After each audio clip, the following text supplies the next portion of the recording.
Bonjour à toutes et à tous et bienvenue pour cette journée événement Je joue, tu joues, il joue en confinement. Cette journée, donc on avait déjà eu un événement Je joue, tu joues, il joue avec notre partenaire à la Cité des Sciences Pédagogeux. Bienvenue à vous donc pour ce format online. Je serai accompagné de 4 intervenants qu'on présentera dans quelques instants. Et donc, du coup, on s'est posé cette question donc pour réorganiser cet événement Je joue, tu joues, il joue en partenariat avec pédagogeux.fr et du jeu vidéo pendant le confinement. Alors, pour introduire cette table ronde, cet événement, donc du coup, on va avoir 3 parties. On recontextualisera ce confinement du point de vue économique. Donc, on parlera du contexte économique avec, vous allez voir, des ventes qui ont évolué, mais on va le voir, des jeux qui ont marqué ce confinement. En deuxième partie, donc vraiment le cœur de cette table ronde, on aura des témoignages, notamment sur les pratiques en confinement, les pratiques du jeu vidéo en confinement. Et enfin, on aura une deuxième partie, une dernière partie pour se demander si ces pratiques en confinement ont eu un impact psychosocial, ou en tout cas ont eu un impact psychosocial par rapport à notre individualité, notre façon d'appréhender le monde dehors. Voilà. Donc, on va tout de suite laisser nos invités se présenter. On va commencer par Camille.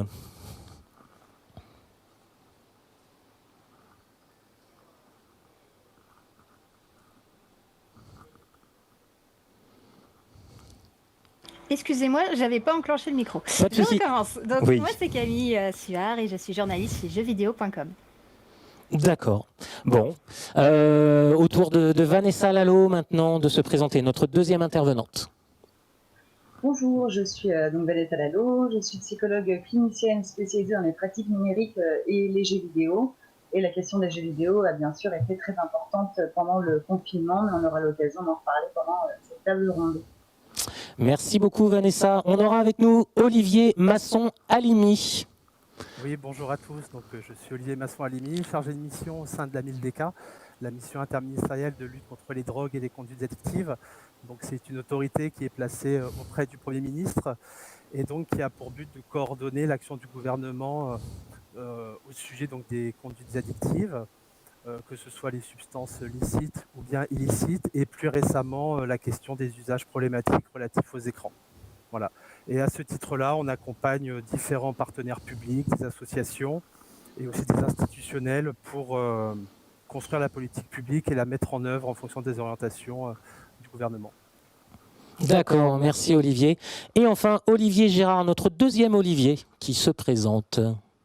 Oui, bonjour, Olivier Gérard. J'ai une double casquette. Je suis à la fois coordonnateur du pôle médias et usages numériques à l'Union nationale des associations familiales et je suis également responsable du dispositif Pédagogeux, qui est donc partenaire de cet événement. Alors peut-être rapidement, l'UNAF, c'est une institution qui a pour mission d'accompagner parents et familles autour de tous les enjeux qui les concernent et on a travaillé depuis une dizaine d'années sur le dispositif Pédagogeux, qui est en fait un dispositif qui vise à accompagner joueurs, parents, enfants vers un usage positif, équilibré, raisonné du jeu vidéo. C'est un collectif qui fédère à la fois des institutions publiques, des acteurs privés, des joueurs, des associations de protection de l'enfance, des professionnels de l'éducation, des professionnels du jeu vidéo, et on essaye de porter un message positif. Et donc forcément, on travaille sur ces questions depuis 15 ans et on a été, comme tout le monde, attentif à la manière dont le jeu vidéo a été vécu pendant cette période de confinement. Eh bien, très bien. Merci à vous, en tout cas, de participer à cette table ronde. Je suis Peter, donc médiateur jeux vidéo sur l'exposition permanente eLab à la Cité des Sciences.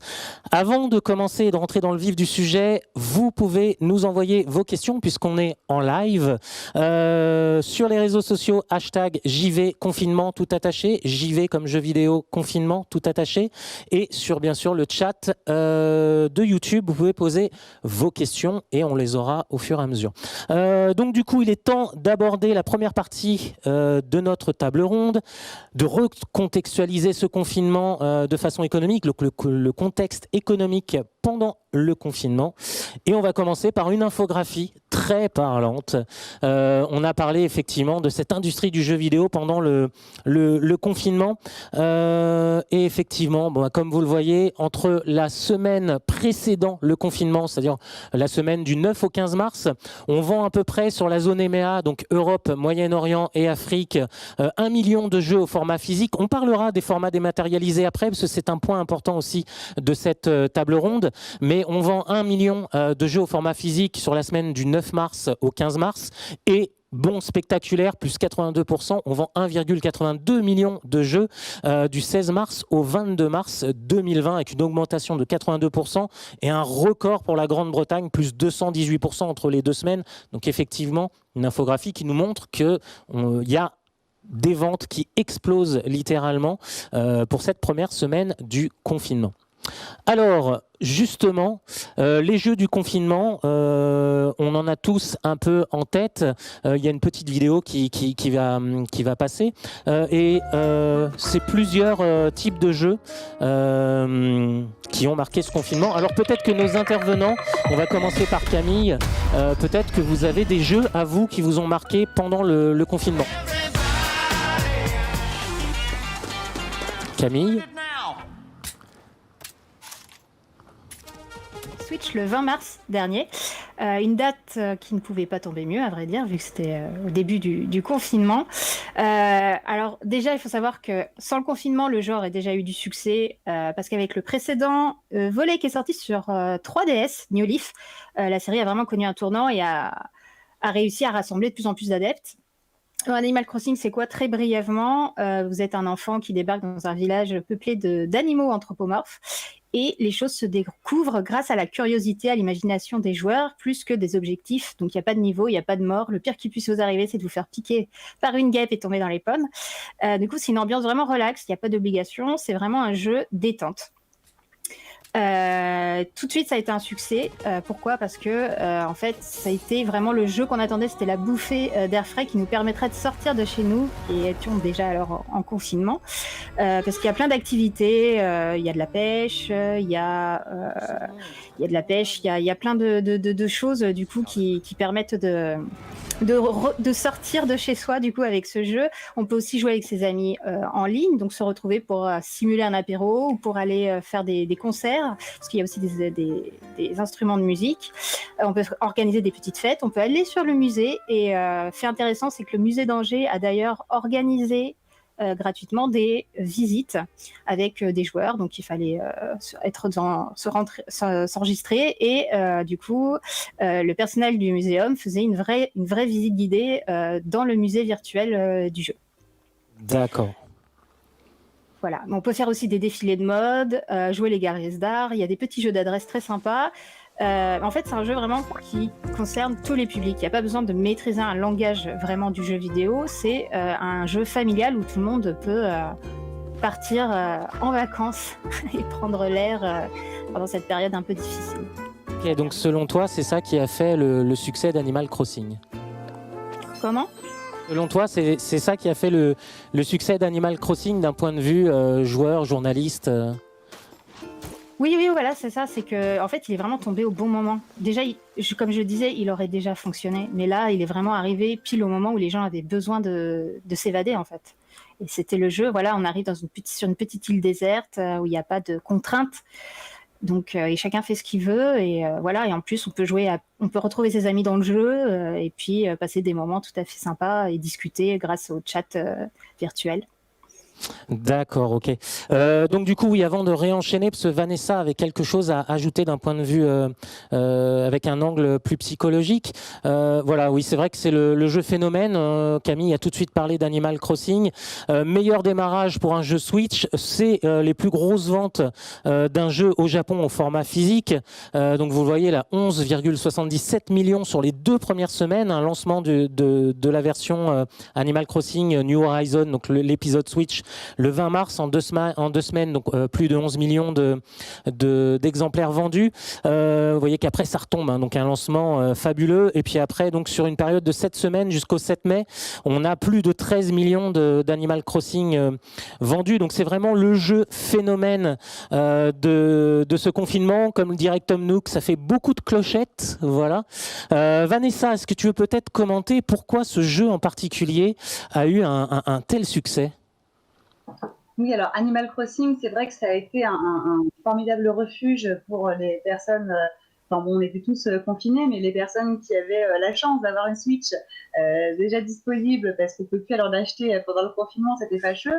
Mais bon, bref, les personnes qui avaient Animal Crossing ont pu y trouver vraiment un refuge parce que ça permettait d'ancrer dans un certain espace-temps, retrouver des tâches rassurantes. C'est un milieu qui est rassurant, on ne perd pas, on ne meurt pas, on accomplit des tâches, c'est progressif, c'est gratifiant. Et puis c'est un joli univers qui est mignon, qui est apaisant, où on pêche, on est dans la nature, enfin tout ce qu'on n'avait pas le droit de faire pendant le confinement. Et du coup, ça a été vraiment un formidable refuge pour plein de personnes, soit pour se retrouver en termes de lien social, parce que Animal Crossing sur Switch permet d'être interconnecté, de visiter les fermes des uns et des autres, et du coup de maintenir du lien social, soit simplement de pouvoir vivre avec, sans contrainte, parce que c'est un jeu qu'on pourrait plus appeler un jouet vidéo, puisque c'est un jeu où les objectifs, on se les fixe soi-même, c'est pas le jeu qui nous met des contraintes. Et du coup, c'est extrêmement rassurant aussi, là où dans le confinement, on était rempli de contraintes, tout l'extérieur nous était interdit, tout était très anxiogène. Donc le fait de pouvoir, jour après jour, pouvoir se fixer ses propres objectifs, ses propres intentions, être gratifié, retrouver du lien social dans un univers vraiment apaisant et presque poétique, ça a fait du bien à beaucoup de personnes. Donc la sortie est tombée vraiment parfaitement de ce jeu en plein début de confinement. Merci pour ce témoignage, Vanessa. Côté 1000DK, excuse-moi Olivier Masson-Halimi, côté 1000DK, est-ce que vous avez eu des interrogations de la part du grand public justement, et pareil pour Olivier Gérard, côté UNAF et pédagogeux.fr, est-ce qu'il y a des parents qui se sont posé la question de ce jeu et pourquoi pas de mettre leurs enfants sur Animal Crossing vu que le jeu a vraiment fait l'actualité, quoi? La question, elle est pertinente. C'est vrai que tout au long du confinement, au niveau de la 1000DK, on a mis en place des campagnes de communication et d'information, que ce soit par rapport à certaines conduites addictives, mais aussi par rapport donc, aux usages problématiques d'écran. Et on a fait une petite campagne sur Instagram qui était à destination des jeunes, donc en ayant un message de réduction des risques, c'est-à-dire qu'effectivement, tous et chacun d'entre nous, on a passé beaucoup de temps sur les écrans pendant la période de confinement, mais en ayant en tête aussi de garder du temps pour voir ses amis quand c'était possible et faire d'autres activités physiques. C'est vrai qu'Animal Crossing permet d'aller à la pêche et il y avait peut-être un lien un peu de sublimation de pouvoir effectuer certaines activités physiques via ce jeu vidéo, mais d'une façon générale, pendant le confinement, on a été attentif à la question voilà, des usages et en même temps de diffuser des informations sur les supports numériques étant donné la situation. Parler justement un peu plus tard dans cette table ronde justement de ces usages des écrans et de ces conduites qu'on peut avoir avec les écrans durant cette période de confinement où on a remarqué un hyper usage au final. Côté UNAF pédagogeux, il y a des parents qui se sont posé la question de ce jeu Animal Crossing, savoir s'ils pouvaient laisser leurs enfants jouer à Animal Crossing sans problème.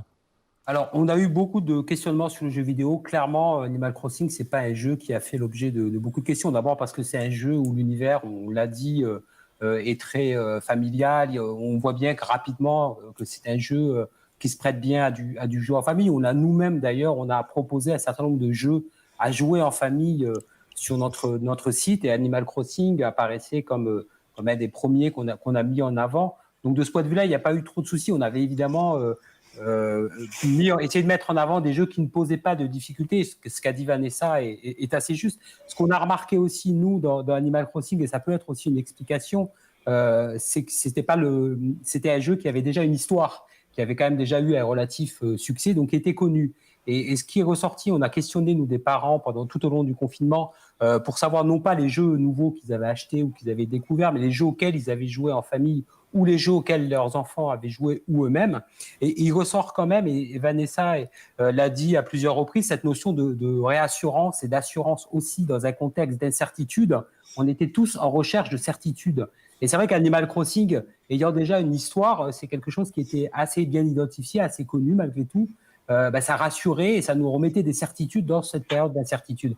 Et on voit que les jeux qui ont été pratiqués en famille, qu'ils étaient achetés spécifiquement pendant le confinement ou qui étaient des jeux qui étaient déjà présents dans la maison, dans sa ludothèque, ce sont des jeux qui étaient plutôt des jeux qu'on connaissait, qu'on avait pratiqués parce que ça nous rassurait et aussi parce que c'est des jeux qui nous permettaient de nous évader et de garder du lien social. Donc il y a un certain nombre de phénomènes qui ont expliqué ce succès et qu'on a essayé, qu'on essaye encore d'ailleurs de décrypter, de mieux comprendre. Donc on n'a pas eu de questions spécifiquement sur Animal Crossing parce que c'est pas le type de jeu qui posait des questions. On en a eu plus évidemment sur Fortnite par exemple ou sur des jeux peut-être moins évidents ou moins adaptés, en particulier pour les plus jeunes parce que c'est aussi un aspect important, c'est qu'on avait beaucoup de parents qui étaient avec des enfants en bas âge et qui se posaient des questions sur tel ou tel jeu, est-ce qu'on peut y jouer. Sur Animal Crossing, pas tellement. Nous, on a juste insisté, par exemple, sur le fait que Animal Crossing et ces types de jeux, quand l'enfant ne sait pas lire, par exemple, il faut l'accompagner, il faut être là, il faut plutôt promouvoir du jeu en famille et pas forcément laisser l'enfant jouer tout seul. On aura l'occasion d'en reparler. On aura l'occasion d'en reparler. C'est très intéressant, Olivier, ce que tu nous dis, parce que ça sera justement sur la deuxième partie de cette table ronde, justement, l'accompagnement des parents. Et on aura des témoignages, justement, qui vont dans ce sens et sur lesquels tu pourras apporter des précisions. Merci à vous quatre pour les commentaires faits sur Animal Crossing, donc jeu phénomène. Une chose que je n'ai pas précisé, c'est que sur ces 13 millions d'exemplaires vendus, sur ces plus de 13 millions, maintenant on a dû dépasser les 14 millions au moins à aujourd'hui, il y a plus de 50% de jeux Animal Crossing qui ont été achetés au format dématérialisé. Alors effectivement, l'industrie se pose depuis quelques années quand même des questions sur son modèle économique, notamment sur sa distribution. On a tendance, comme vous le voyez là sur ce slide, à passer d'un modèle physique où on va dans sa boutique préférée pour acheter une boîte avec un DVD ou un Blu-ray dedans. On commence à passer, donc là on l'a vu sur Animal Crossing, à plus de 50% de versions en dématérialisé pour aller de plus en plus vers des services d'abonnement où contre une certaine somme mensuelle, on va avoir donc le droit d'accéder à un certain nombre de jeux en abonnement, un peu comme les services vidéo que vous connaissez, sans citer de marque. Voilà. Juste pour continuer un peu, et je repasserai la parole après à Camille, justement, qui a peut-être un regard plus analytique sur la façon dont fonctionne la distribution dans le jeu vidéo. Là, ce qu'on voit, par exemple, c'est que sur la vente de jeux en téléchargement, tout à l'heure, on avait un graphique sur la vente de jeux au format physique, et là, on voit que sur la vente de jeux aussi en téléchargement, on a une explosion. On passe de 1,79 million de versions dématérialisées achetées la semaine avant le confinement, et la semaine du confinement, c'est plus 53%, et notamment aussi en Italie, un pays fortement touché par la crise du Covid, plus 175% rien que sur ce pays. Donc effectivement, quelque chose de plutôt record. Camille, comment tu perçois ça, cette évolution des modèles de distribution, ou en tout cas des habitudes des joueurs pendant le confinement, justement? Alors tout à fait. Déjà, il y a une généralisation du système de confinement. Ça a ralenti beaucoup d'activités dans les usines, par exemple, de production, et aussi la distribution des produits eux-mêmes à bon port. Du coup, il y a eu on l'a su, enfin, il y a des joueurs qui ont reçu leur commande d'Animal Crossing très en retard, par exemple, ou très en avance s'ils ont eu beaucoup de chance. Le jeu vidéo, sous sa forme physique, il fait quand même il fait face à des conséquences immédiates liées à l'épidémie du coronavirus. Ça, c'est indéniable. Jusqu'à rencontrer des difficultés logistiques très fortes et sur la distribution et la confection des jeux en physique. Par exemple, le jeu The Last of Us Part 2, qui a été très attendu et édité par Naughty Dog et exclusivement sur PlayStation 4, il n'a pas trouvé d'autre solution que de repousser. Ils auraient pu sortir le jeu en tout démat, mais ils ont quand même choisi de repousser encore la sortie. Mais du coup, le dématérialisé, ça pourrait quand même être une solution, en tout cas même à plus long terme, puisqu'il permet d'avoir le jeu directement sur la plateforme. Il suffit juste de télécharger, d'acheter, et le jeu est là. Vous n'avez pas besoin de vous faire livrer le jeu ou quoi que ce soit. Cependant, il faut savoir aussi qu'on n'est pas tous égaux dans les régions du monde face au dématérialisé. Il y a encore des choses qui font que ça ne pourra pas tout de suite devenir vraiment. Ça va peut-être arriver plus vite du coup avec la situation actuelle qui nous a fait réfléchir à d'autres solutions. Mais en tout cas, le dématérialisé, il n'est pas. En fait, déjà, il faut avoir une bonne connexion. C'est pas le cas de tout le monde. Il faut aussi payer plus cher parfois parce que par exemple sur le catalogue de la Switch, Nintendo, ces jeux dématérialisés, ils sont plus élevés que les jeux matériels en physique, pardon. Et aussi, il y a les joueurs qui ont encore leur attachement à l'objet et la collection. Mais bon, là, vu les circonstances, effectivement, on a pu, comme tu le disais, on a pu voir qu'il y a eu beaucoup de téléchargements.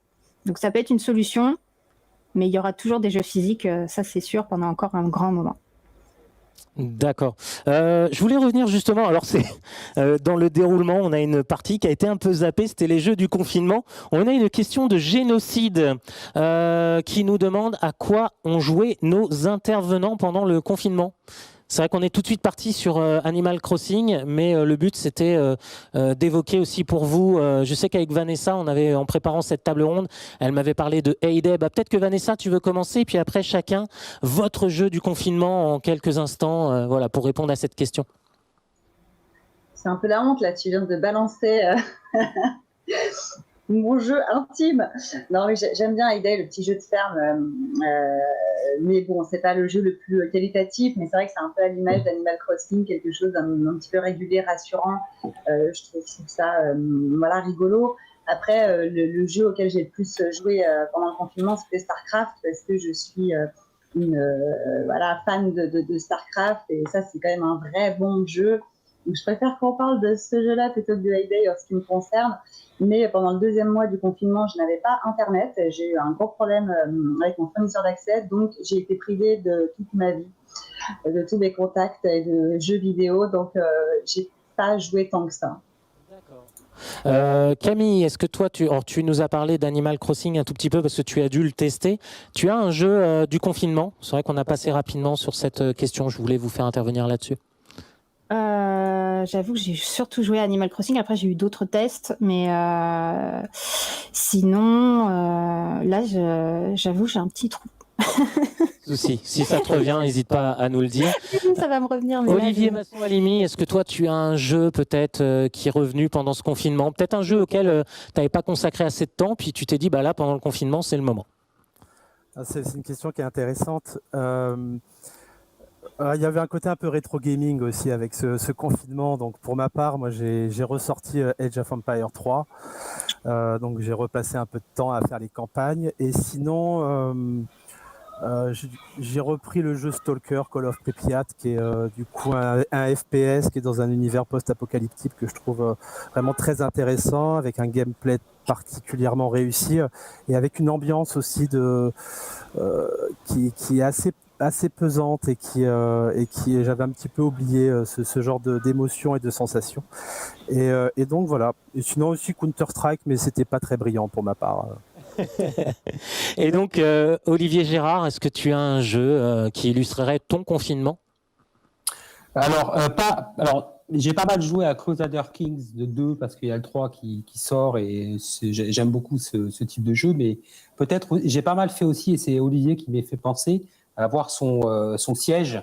J'ai pas mal fait de jeux de simulation de course. Alors, je poserai la question à Vanessa, est-ce que c'est parce que j'étais confiné, que je ne pouvais pas conduire et que j'avais besoin de faire des courses, des compétitions d'aventure, de pouvoir naviguer librement au volant de ma voiture avec mon guidon et mon siège, peut-être, d'être enfermé. J'avais besoin de cette aventure-là. Donc, j'ai fait pas mal de simulations de course. Après, je ne vais pas être très original. Ayant des enfants de 8 et 12 ans, j'ai fait beaucoup de jeux en famille. Donc, on a fait du Animal Crossing, on a fait du Sims, on a fait du Mario Kart, on a fait du Just Dance, etc. Enfin, on a essayé aussi d'appliquer ce qu'on a promu au sein de Pédagogie, c'est-à-dire jouer avec vos enfants du jeu en famille. Donc, on a passé beaucoup de temps, on a travaillé aussi, beaucoup de temps à jouer avec eux. D'accord, eh ben, merci beaucoup. J'espère qu'on a répondu à ta question, Géno. Donc du coup, on reprend le cours. On a vu aussi quelque chose, en tout cas moi, qui m'a étonné, qui nous a étonné dans l'équipe, c'est ces offres économiques spéciales confinement. Notamment, on a Sony qui a proposé gratuitement 2 jeux au public, Uncharted Collection et Journey, qui en plus est un jeu sur l'introspection et sur le sens de la vie en général. On a GOG qui a proposé des jeux gratuits, notamment Gwent, le fameux jeu de cartes qui est dans la série Witcher. Ubisoft qui a proposé les modes Discovery accessibles gratuitement sur ces jeux Assassin's Creed, notamment les derniers épisodes. Steam aussi qui a proposé quelques jeux gratuits. Et puis un peu en la cerise sur le gâteau, Humble Bundle, donc le spécialiste de la distribution du jeu indépendant ou en tout cas en ligne, qui avait proposé même un spécial bundle Conquer Covid-19 pour récolter des fonds pour la recherche contre le virus. Alors justement, on se posait la question de est-ce que c'est une nouvelle habitude que l'industrie peut prendre, pourquoi pas, pour s'adapter à l'actualité? Est-ce que c'est un coup d'opportunisme? Peut-être Camille, tu peux nous dire, peut-être à la rédaction jeuxvideo.com, vous êtes posé cette question de pourquoi les éditeurs profitent un peu de cette période pour peut-être aller chercher de nouveaux joueurs. C'est quoi ton avis? Après, toute l'année, on a le droit à des promotions sur toutes les plateformes. Ça, c'est pas une nouveauté en soi. Surtout qu'avec certains abonnements, on peut avoir accès à des jeux beaucoup moins chers ou même gratuitement. Par exemple, je pense au PlayStation Plus, par exemple, ou au Xbox Live, ou Xbox Game Pass, pardon, où là, pour 10 € par mois, on a accès à un catalogue incroyable de jeux. De toute façon, qu'ils fassent cette promo ou pas, les gens vont d'eux-mêmes venir vers le jeu vidéo. Du coup, je pense aussi c'est peut-être pour essayer d'amener d'autres personnes qui seraient moins... parce qu'en plus, on l'a vu, genre, par exemple, PlayStation, ils ont fait de la publicité sur la trilogie Uncharted ou Journey, qui sont des jeux très importants et très connus. Et je pense que ça peut être une porte d'entrée aussi pour ceux qui se sentiraient pas légitimes ou à l'aise avec la culture vidéoludique et qui, avec ces titres-là, qu'ils ont forcément déjà entendu parler, pourraient faire le pas, en plus gratuitement, pour aller faire ces jeux-là. Donc évidemment, peut-être que ça pourrait attirer d'autres personnes. De toute façon, on l'a vu pendant le confinement, il y a tout le monde ou presque qui s'est mis à jouer. Donc je pense que voilà, faire de telles promotions, c'est peut-être aussi aller donner un coup de pouce à ceux qui n'oseraient pas trop se lancer. D'accord, merci pour cette réflexion. Justement, plus peut-être pour Vanessa, on aura aussi le temps de le développer. Est-ce que ces nouveaux besoins qui sont apparus pendant le confinement, notamment les gens ont eu besoin de bouger, on a les jeux Just Dance ou même Ring Fit Adventure qui s'est retrouvé en pénurie, le jeu Animal Crossing, donc qui est, comme on l'a vu, besoin de s'évader, introspection, de grands jeux d'aventure qui sont revenus un peu sur le devant de la scène. Est-ce qu'à votre avis, ces jeux auxquels on a joué pendant le confinement sont amenés, pourquoi pas, à talonner des grands succès de l'industrie comme les Call of Duty, comme ces gros FPS ultra spectaculaires, ou pourquoi pas même le champion des ventes, c'est-à-dire FIFA? Est-ce qu'à votre avis, des jeux comme Just Dance, Animal Crossing ou ce type de jeu qui propose de l'évasion, du motion gaming, de l'introspection, pourraient talonner, après le confinement, les gros succès habituels qu'on a dans l'industrie? La question est pour moi? Oui, Vanessa, tu peux commencer, puis après Camille. Alors, je sais pas, je suis pas bonne en économie des jeux vidéo, mais en tout cas, on voit qu'effectivement, il y a une meilleure appropriation quand même des jeux vidéo par beaucoup de personnes pendant ce confinement. Les familles se sont aussi appropriées ce média, et donc pourquoi pas voir des chiffres qui peut-être pas talonnent des jeux comme Call of Duty qui sont extrêmement achetés au moment de la sortie de chaque opus, mais peut-être qu'ils commencent à grimper un peu plus dans les ventes parce qu'on se rend compte que ces jeux-là aussi font du bien, qu'on n'est pas tous obligés de jouer au même type de jeu, et qu'en tout cas s'évader avec des jeux d'aventure ou des jeux de réflexion, des jeux qui mettent en scène notre imaginaire ou qui nous permettent d'incarner des personnages, de vivre des expériences qu'on ne vit pas le reste du temps. On se rend compte qu'avec les jeux vidéo, on peut le faire. C'est aussi des simulations de ce qu'on ne peut pas faire, les jeux vidéo, ou en tout cas une projection dans des choses qu'on ne peut pas faire. Donc c'est sûr que pendant le confinement, tout à l'heure tu parlais de ton expérience, est-ce que tu as joué à des jeux de voiture parce que tu ne pouvais pas conduire? peut-être qu'effectivement, c'est aussi une manière de pouvoir compenser certains aspects de nos vies. Et pendant le confinement, on a pu voir que ça, c'était assez marqué. Mais tout comme beaucoup de personnes ont regardé des documentaires animaliers, des paysages, de choses voilà, qui nous emmenaient complètement ailleurs, là où on n'avait pas le droit d'être. Donc voilà, dès qu'on est, c'est un peu humain ça, hein, quand on est frustré, qu'on n'a pas le droit de faire quelque chose, on a envie de le faire et du coup les jeux vidéo nous permettent de le faire. Est-ce que je peux... Oui, c'est Olivier Gérard, c'est ça? Ouais, Olivier Gérard pour Pédagogeux. C'était juste pour compléter ce que venait dire Vanessa et faire le lien peut-être avec la question précédente sur les offres économiques. Je dirais quand même, effectivement, on a constaté quand même que globalement, il y a eu un peu plus de jeux vidéo au sein des familles, qu'il y a eu quand même un taux de découverte de cet univers de jeux vidéo également qu'on a pu constater dans les différentes enquêtes qu'on a menées. Après, est-ce que ces types de jeux qui sont bien connus mais qui n'étaient pas forcément les plus gros succès peuvent aller talonner les jeux qui sont en tête des ventes? Quelque part, ça dépendra pas que des joueurs, ça dépendra aussi de qu'est-ce que veut l'industrie. Est-ce que l'industrie a envie de porter ce type de jeu qui sont pas forcément toujours ceux qui bénéficient du soutien aux partis publicitaires le plus important, parce que il y a quand même un aspect dans les jeux qui sont joués. Alors il y a des succès qui surprennent, qui sont étonnants, mais il y a quand même des liens aussi avec des jeux qui vont être portés par tel ou tel éditeur. Et ça, c'est quelque chose qu'on ne peut pas maîtriser. Donc voilà, moi j'ai pas d'élément de réponse, mais il me semble que c'est peut-être aussi une réflexion à avoir avec l'industrie sur quels sont aussi. On a eu là une opportunité pour promouvoir peut-être d'autres types de jeux qui permettront d'élargir, d'aller toucher d'autres familles, d'autres joueurs qui avaient un regard peut-être assez distant sur le jeu vidéo, qui voyaient que les jeux qui étaient souvent mis en avant ou proposés, en tout cas dans les mass médias, dans les grands publics, n'étaient pas forcément des jeux avec lesquels ils étaient à l'aise. Enfin, il y a peut-être quelque chose qui se joue. C'est trop tôt pour le dire.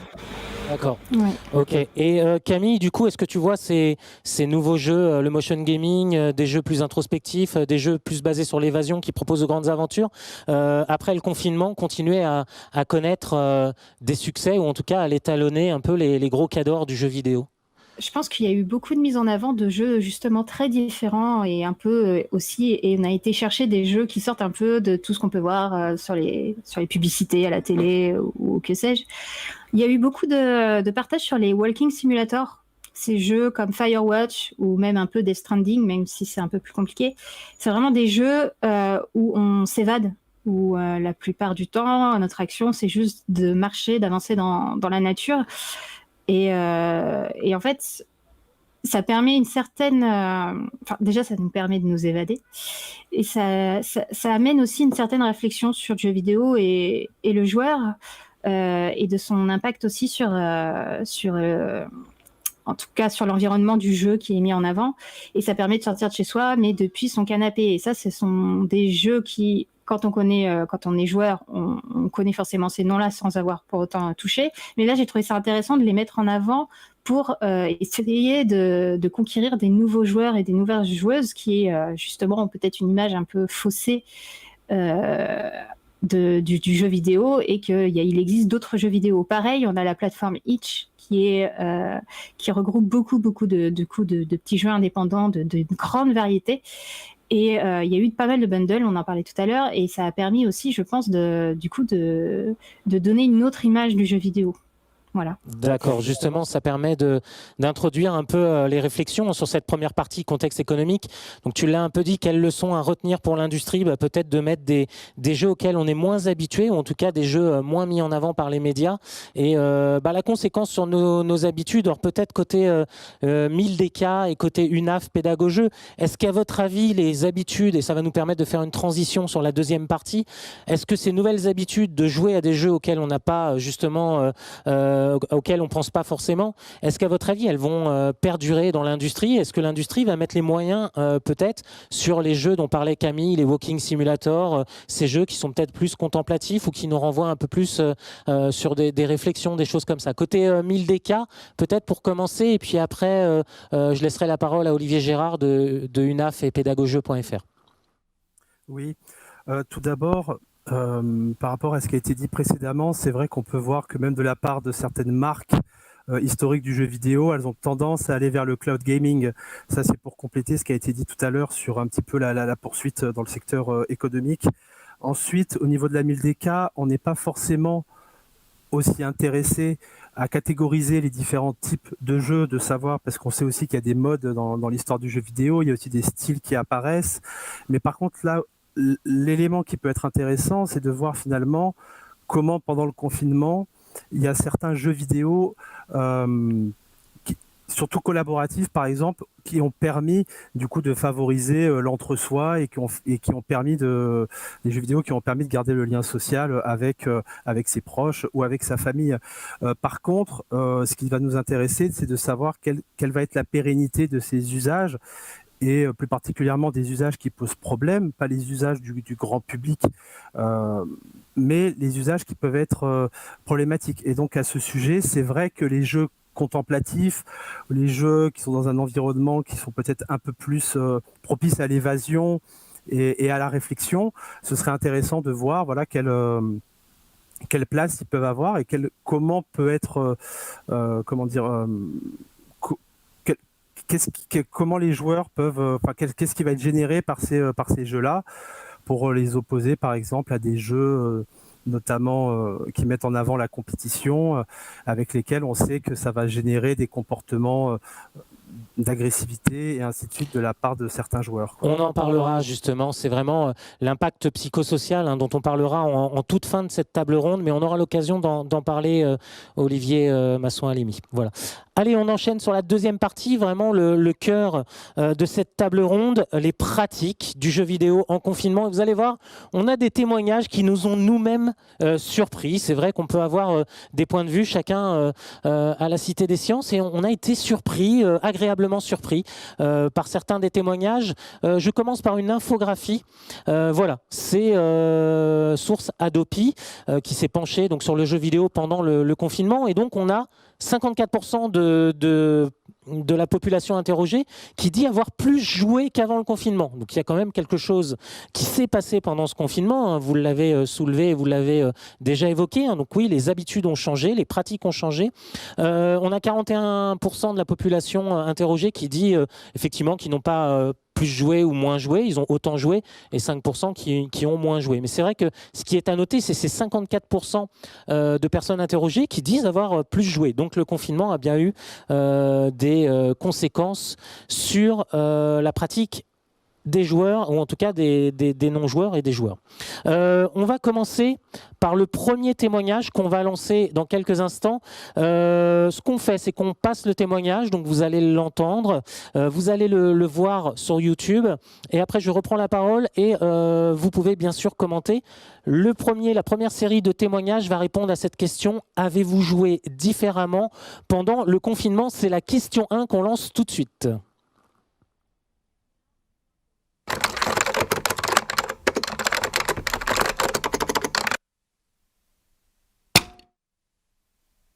Mon activité principale, c'est jouer aux jeux vidéo.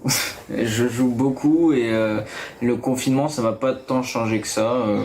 J'ai gardé le contact avec mes amis en ligne et j'ai joué à plus de jeux vu que j'avais plus de temps libre. Pendant le confinement, comme j'étais en chômage partiel, j'avais pas beaucoup de choses à faire, si ce n'est jouer aux jeux vidéo. Donc ça m'a pas mal occupé, quoi. Pendant le confinement, je joue beaucoup plus souvent en ligne. Et du coup, j'ai acheté les Sims 4 et j'ai pas mal joué aux Sims. J'ai pas mal retrouvé mes réflexes que j'avais et ça me faisait vachement plaisir de retrouver ce jeu de mon enfance en fait. Pour le coup, moi, je suis pas du tout jeu vidéo dans la vraie vie de tous les jours, mais pendant le confinement, c'est vrai que je m'y suis remise. J'ai été très contente au début où j'ai été cloîtrée chez moi. De pouvoir finir un jeu que j'avais commencé. J'ai joué à fond pendant 2 semaines. Une fois que j'ai eu filmé tous les jours, vraiment toute la journée. Surtout que moi, en plus, les jeux que j'apprécie particulièrement, c'est plutôt les jeux qui sont immersifs. Du coup, qui te prennent beaucoup de temps. Alors, sur l'iPad, on a eu à la fois des jeux, on est allé télécharger Bayam, dans lequel il y a beaucoup de jeux pour les enfants, mais très éducatifs, quelques dessins animés, mais beaucoup de jeux, et sur lesquels on savait qu'on pouvait la laisser en autonomie, parce qu'elle sait qu'on lui laisse plus facilement jouer aux jeux éducatifs. Alors, justement, tiens, on va laisser la parole à Vanessa. Tu reprends. Est-ce que tu as une analyse un peu de ce qu'on vient d'entendre, ces changements des gens, enfin en tout cas des gens qui ont joué différemment pendant le confinement, notamment cette famille qui a laissé son enfant donc jouer à des jeux éducatifs pendant le confinement. Et puis après, ça sera au tour des deux Olivier d'intervenir. Vanessa, c'est à toi. Oui, alors bon, on a automatiquement vu une augmentation du temps d'écran tout court des familles, de tout un chacun pendant le confinement. Les jeux vidéo en particulier, il y a eu un bond vraiment extrêmement important d'augmentation d'achats, de ventes, bref, de temps passé sur les jeux vidéo. Et comme je le disais tout à l'heure, il y a une vraie appropriation aussi des familles avec les jeux vidéo. Ceux qui étaient totalement contre les jeux vidéo, de laisser leurs enfants même en autonomie, justement, comme c'est dit dans ce témoignage, ça a permis de lever certains freins aussi, parce qu'à un moment, quand les familles n'avaient pas le choix, parce qu'ils devaient télétravailler, ils étaient un peu obligés de laisser leurs enfants. Et puis finalement, ça s'est bien passé. Alors après, la question, c'est quelles règles ont été posées vis-à-vis des enfants, et ça, on pourra en reparler après, et comment on rattrape ça dans un second temps, surtout. Mais on a pu voir que certaines personnes qui ne s'intéressaient pas aux jeux vidéo, finalement, trouvaient que c'était un loisir qui était plutôt sympathique, qui faisait du bien, justement, dans cette période de confinement, et que c'était pas forcément toujours une activité si débile que ça. En tout cas, on aime bien, souvent dans les grands médias, nous dire que c'est des activités débilisantes, et finalement, ça développe plein de capacités cognitives, de compétences psychosociales, permet du lien social, d'apprendre aussi, avec Bayam pour les petits-enfants, mais même tous les jeux vidéo permettent d'apprendre. Et du coup, on a pu voir que c'était finalement plutôt valorisant, ces différents jeux. Et on a pu voir aussi que l'Organisation mondiale de la santé, donc l'OMS, a préconisé qu'on joue aux jeux vidéo pendant le confinement. Et ça a été assez intéressant pour nous professionnels, puisqu'il y a un an, on entendait gaming disorder, trouble du jeu vidéo par la même OMS. Et du coup, ça créait des discussions un petit peu compliquées avec les familles, et un peu de peur, panique. Et puis, du jour au lendemain, pendant le confinement, on entend de la part de l'OMS « play together », jouer tous ensemble, parce que ça permet de favoriser les gestes barrières, de maintenir le lien social, d'éviter les décompensations en termes de santé mentale. Et finalement, c'était une assez bonne prévention. Donc, ça a été intéressant de voir cette bascule, vraiment, et même de la part, encore une fois, de l'OMS, qui est une organisation très sérieuse, qui, un an avant, considérait que le jeu vidéo était un peu coupable de certains maux. Alors, c'est en train d'évoluer vraiment très progressivement, mais là, on a fait un bond quand même vraiment dans ces nouvelles pratiques et cette manière de pouvoir jouer sans culpabilité, en tout cas. Et c'est vraiment le mot culpabilité, je pense, qui là est important. Alors Vanessa, tu nous as fait l'analyse pour les 3 questions.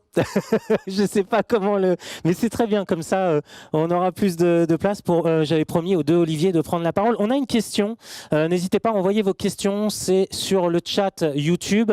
Vous retrouvez le lien de cette vidéo sur la page de la Cité des Sciences.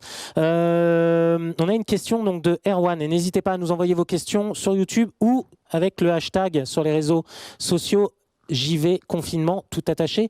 Une question de Erwan qui nous dit: pensez-vous que les parents ont porté attention à l'intérêt pédagogique dans le choix des jeux vidéo, ou parce que c'était simplement un outil pour occuper leurs enfants pendant que eux ils devaient travailler?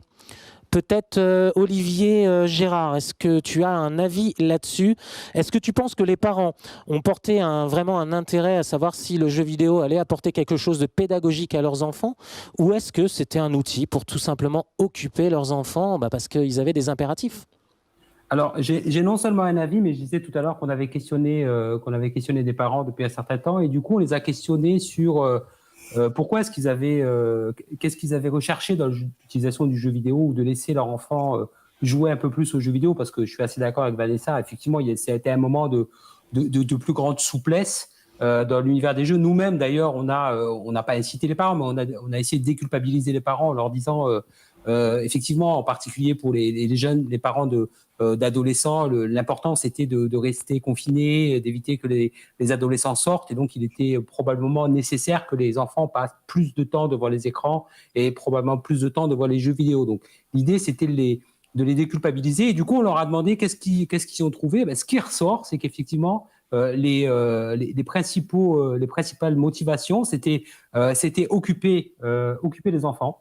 parce qu'il y avait le temps de travail à faire, parce qu'on ne pouvait pas forcément leur apporter une continuité pédagogique, un soutien au moment de l'école. Donc, c'était permettre qu'ils s'occupent. C'était aussi quand même leur permettre de se divertir. Faut pas l'oublier, parce qu'effectivement, notamment ceux qui étaient confinés en appartement, le divertissement qui pouvait pas forcément être extérieur passait aussi beaucoup par le jeu vidéo. C'était également les parents s'occuper eux-mêmes pendant des temps hors travail, et comme on ne pouvait pas sortir, on jouait avec les enfants. Et finalement, les questions, j'allais dire, éducatives arrivaient bien plus tard. Et je pense que ce n'est pas grave, parce qu'effectivement, il y avait déjà beaucoup d'activités. Il y a beaucoup de parents qui ont surinvesti parfois les écrans éducatifs, c'est-à-dire qu'on avait des enfants qui avaient, pour certains, écoles avec des écrans à qui on a montré en plus des chaînes YouTube avec des documentaires, etc. Donc ça faisait beaucoup, et c'était quand même important aussi qu'on garde cet esprit aussi ludique du jeu vidéo, de divertissement. Donc voilà, je pense que la raison principale, c'était avoir du temps pour travailler, occuper les enfants, et puis surtout les laisser s'amuser, parce qu'on ne pouvait pas être en permanence dans une logique d'éducatif, et que même si le jeu vidéo peut favoriser des apprentissages, et comme c'est dit dans la vidéo, même si Bayam, par exemple, avait proposé beaucoup de jeux éducatifs, on ne pouvait pas non plus être en permanence dans une approche éducative. Il fallait quand même que les enfants restent enfants, c'est-à-dire qu'ils s'amusent, qu'ils jouent, qu'ils se divertissent, qu'ils rigolent, qu'ils aient des activités sympas. Je ne dis pas que l'école et l'éducatif, ce n'est pas sympa, hein, ce n'est pas ce que je dis. Et donc, voilà, cette raison-là, c'était principalement du divertissement. Ok, écoute, c'est très bien. Et puis, tu abordes la deuxième série de témoignages. Voilà, c'est des témoignages qui répondent à cette deuxième question. Est-ce que le confinement a modifié votre rapport, votre regard sur les jeux vidéo? Et Olivier Masson-Halimi, tu reprendras la parole juste après les témoignages qu'on regarde maintenant. Donc, pour répondre à la question, est-ce que le confinement a modifié votre rapport aux jeux vidéo? C'est parti.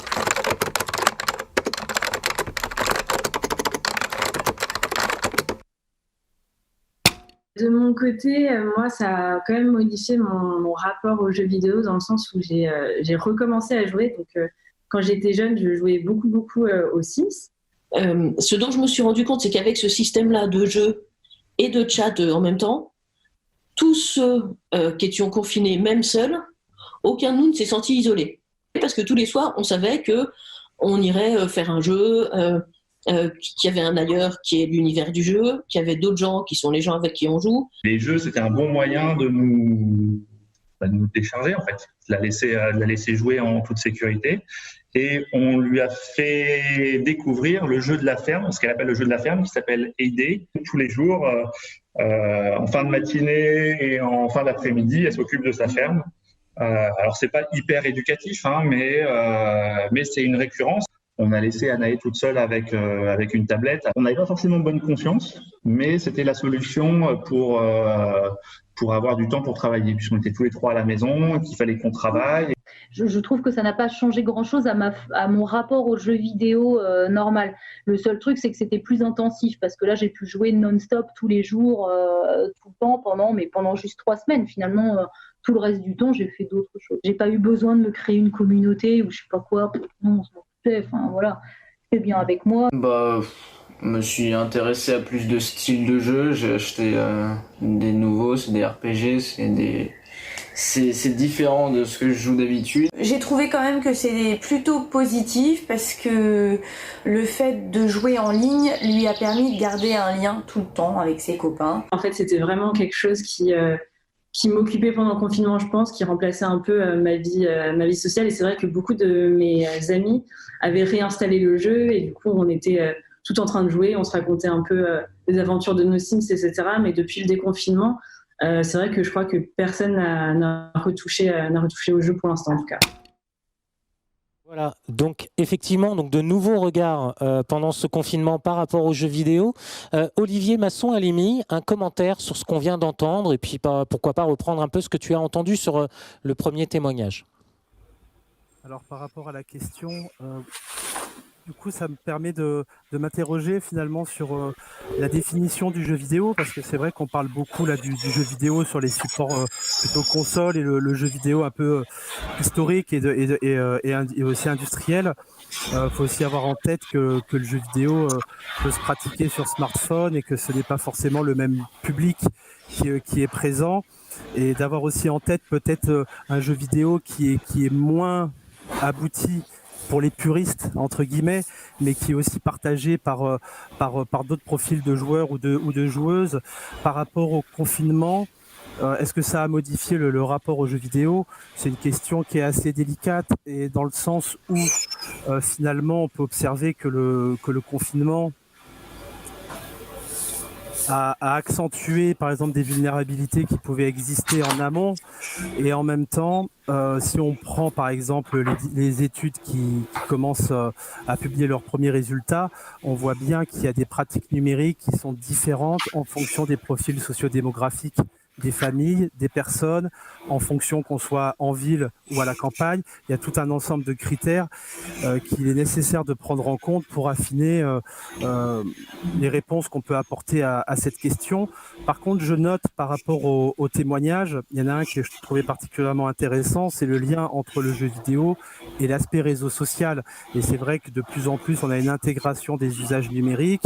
Il y a les applications, certaines applications vraiment très appréciées par la communauté des gamers, permet de maintenir ce lien essentiel, ce lien social essentiel, et ça ne peut être que positif. Par contre, quand l'usage et quand le jeu vidéo n'est plus, quand il n'est plus un jeu vidéo mais qu'il est autre chose, et qui traduit des difficultés à aller vers autrui, ou qu'il est synonyme de repli sur soi, avec des conséquences sur la santé, sur le sommeil, mais ça peut être aussi des conséquences économiques. Il faut aussi avoir en tête que certains jeux vidéo, avec le mécanisme des lootbox, des microtransactions financières, peut aussi induire certaines conséquences négatives. Et il faut aussi les avoir en tête. Au sein de la MILDECA, pendant le confinement, on a été aussi beaucoup attentif au périmètre du jeu les jeux d'argent et de hasard, et à certaines stratégies marketing qui ont été mises en place. Je ne fais pas le parallèle, mais par contre, il convient quand même d'être vigilant sur cet aspect-là aussi. C'est très bien que tu en parles. Ça sera justement à la toute fin de cette table ronde. Justement, j'ai une question pour toi, Olivier Masson-Alimi. Ça sera ce nouveau regard et ces nouveaux dispositifs que vous avez mis en place pendant le confinement. Allez, on attaque sur notre troisième série de témoignages. Qu'est-ce que la fin du confinement a changé pour vous et vos pratiques? C'est parti.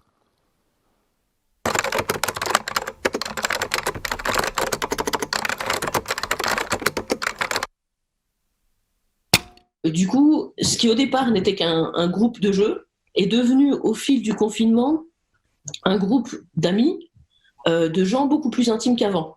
On a vraiment développé son autonomie. Avant, quand on faisait des Mario Kart, c'était plutôt tous ensemble, et on voulait rester avec elle, et hors de question qu'elle soit laissée seule avec une manette ou avec une tablette. Là, on lui a laissé par défaut plus d'autonomie. La période de confinement ne m'a pas donné plus envie de partager les jeux avec Julien. Pour le coup, j'avoue que je joue beaucoup moins aux Sims, du coup, parce que effectivement, on peut revoir nos amis. C'est vrai qu'au niveau du temps passé sur la console ou sur l'ordinateur à jouer, largement réduit. Alors, Camille, justement, vu que tu n'es pas encore intervenu sur ces témoignages, est-ce que justement les rédactions de sites de jeux vidéo, de magazines de jeux vidéo, on s'est dit « Ah chouette, tout le monde est devenu joueur, donc on va avoir une super audience au sortir du confinement ». Qu'est-ce que tu en penses justement de ces trois séries de témoignages, de ces pratiques du confinement, de ces pratiques du jeu vidéo pendant le confinement? Camille, c'est à toi. Oui, alors j'avoue qu'en effet, ce confinement a été plutôt bénéfique pour les médias, en tout cas spécialisés dans le jeu vidéo, puisque maintenant les gens, ils attendaient pas le soir pour lire nos papiers ou leur pause, ils pouvaient passer toute la journée sur notre site à regarder les vidéos, le stream et tout ça. Donc déjà, effectivement, il y a eu beaucoup plus d'intéressés. On a aussi essayé de répondre un peu mieux à ces nouveaux arrivants également. Et voilà, mais plus que les médias, c'est surtout les plateformes en fait qui ont eu un vrai boom. Je parle de Steam ou même de Xbox Live qui a même eu un gros problème il y a eu tellement de monde que les serveurs ont complètement saturé. Mais là, c'est vrai que c'est retombé un petit peu là avec le déconfinement. Donc du coup, voilà, on a senti une différence effectivement.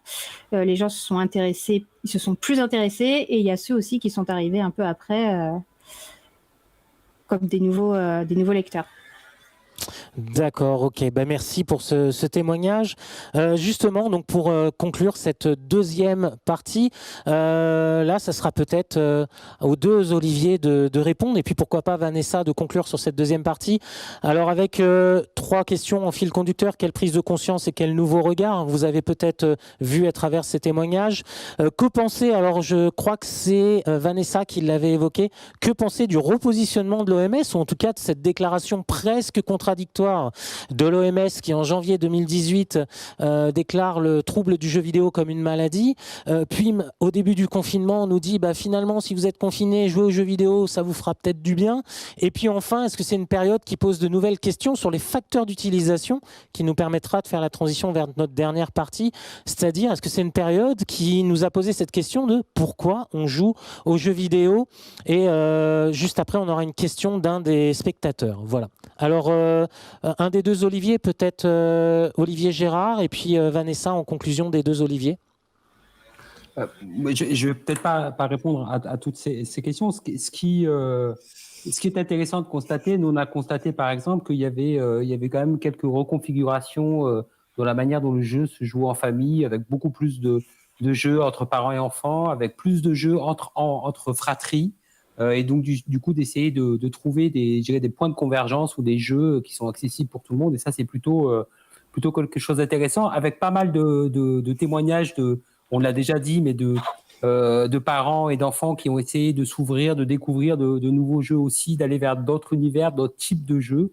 Et donc, ça a aussi montré que le jeu vidéo, c'était pas forcément l'image qu'on en avait, c'était pas monolithique, il n'y avait pas un seul type de jeu, qu'on pouvait tous trouver un jeu qui correspondait à la fois à ses besoins, à la fois à ce qu'on recherchait, à sa configuration familiale. Donc ça, pour le coup, c'était plutôt bien. Après, moi, je suis pas devin, donc je ne sais pas ce que ça aura comme impact à moyen long terme, parce que est-ce qu'on va avoir un palier véritablement franchi, est-ce qu'on va revenir dans le long terme à des pratiques habituelles.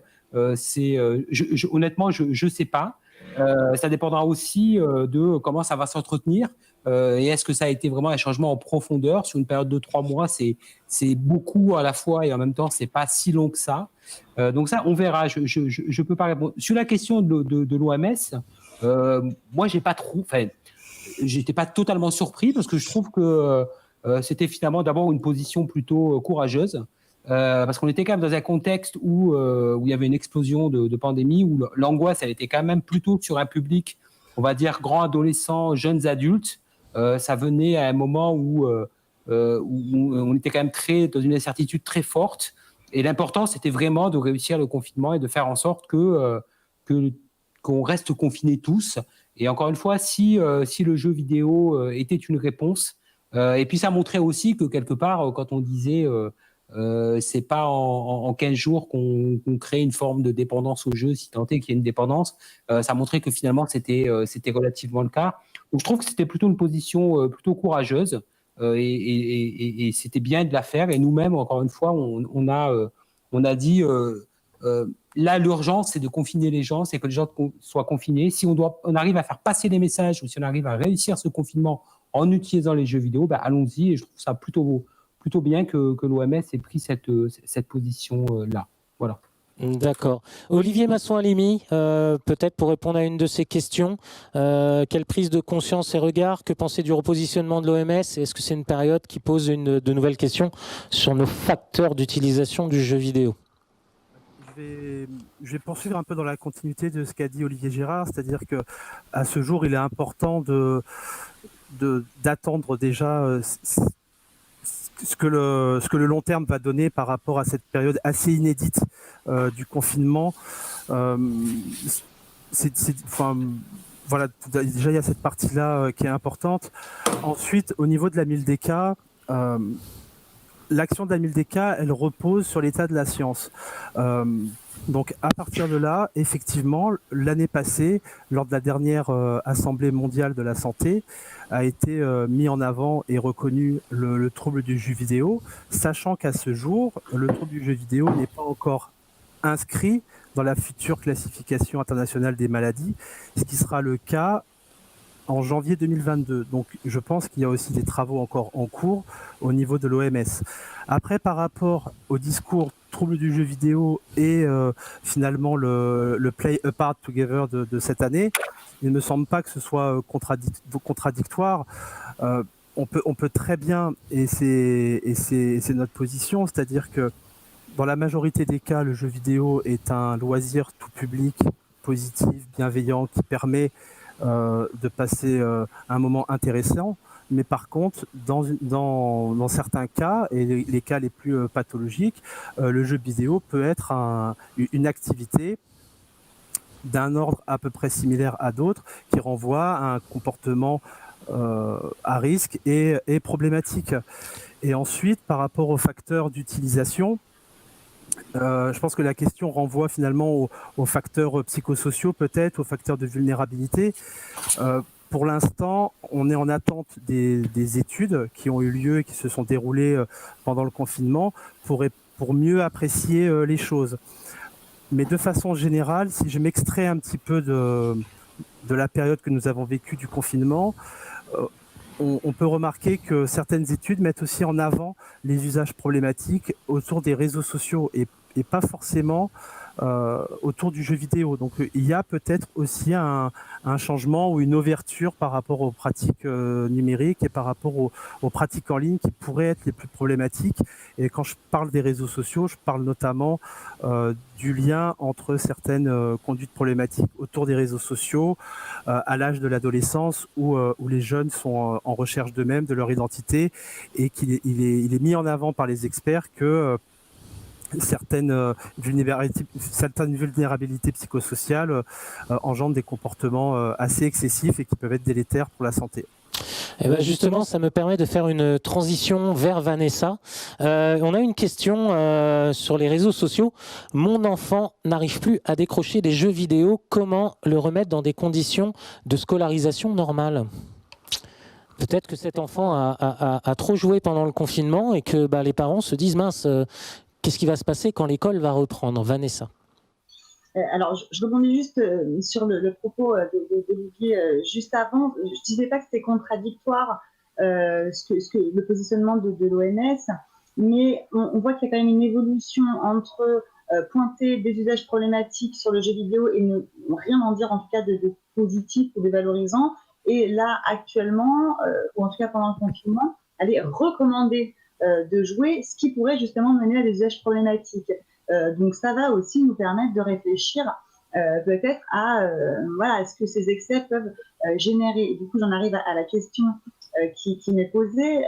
Effectivement, moi, j'ai eu beaucoup de demandes de consultation depuis le 11 mai. Vraiment, les enfants ont été remis à l'école le 11 mai, les parents se sont jetés sur les demandes de consultation. Au secours, mes gamins n'ont fait que jouer pendant le confinement, ils sont en excès, comment on va rattraper tout ça? Alors, moi, de base, j'ai pas une inquiétude massive par rapport à ces questionnements-là. Je comprends qu'on se questionne et qu'on se demande comment on va replacer le curseur, mais je crois qu'il y a des choses qui vont se remettre en ordre aussi toutes seules, parce que là, on a vécu une période vraiment de sidération massive, d'angoisse massive, d'anxiété, d'hypocondrie, de traumatisme collectif, qui fait que c'était normal d'avoir des réactions un peu refuge ou des excès, ou même d'être pas bien. La question, c'est comment ces usages-là, ces pratiques vont se repositionner dans le temps et avec les vacances d'été notamment. Donc, si en septembre, on voit qu'effectivement, il y a des pratiques excessives qui restent, ce sera peut-être vraiment le moment d'aller consulter. On peut se laisser un petit peu le temps aussi pour souffler. Olivier Gérard tout à l'heure rappelait la notion de loisir. C'est vrai que j'en ai même pas parlé tout à l'heure bizarrement, mais bien sûr, on a le droit de se détendre. On Hein, on a en vu dans parlera la- justement dans la troisième partie, justement, sur les apports du jeu vidéo pendant le confinement par rapport à l'individu. Mais voilà, on a le droit de se détendre quand même. Et donc, on n'est pas obligé tout le temps d'être sur des enjeux absolument éducatifs ou de voir toujours la problématique que ça peut générer. On a le droit de jouer à des jeux vidéo en étant en lien social avec ses copains derrière des écrans. Et pourtant, c'est du lien social, mais ça peut inquiéter nombreux parents de voir ces enfants qui vont pas dans la rue voir leurs copains et qui vont parler avec leurs copains sur des jeux vidéo interposés. Mais c'est vrai que notre mode de vie a aussi beaucoup évolué au XXIe siècle. On est sur une autre forme de lien social qui est complémentaire du reste. Ça, c'est une question qu'on abordera à la fin. Il me semble aussi la complémentarité. Est-ce qu'on va jouer uniquement dans... Enfin bref, je m'embrouille. Mais bref, Fortnite, en tout cas, ça a été un vrai problème pour beaucoup de familles parce que c'est pas un jeu comme les autres et il demande en plus beaucoup de dépenses d'argent associées qui sont très compliquées à gérer pour les parents. Et c'est vrai que remettre le curseur, c'est pas toujours évident.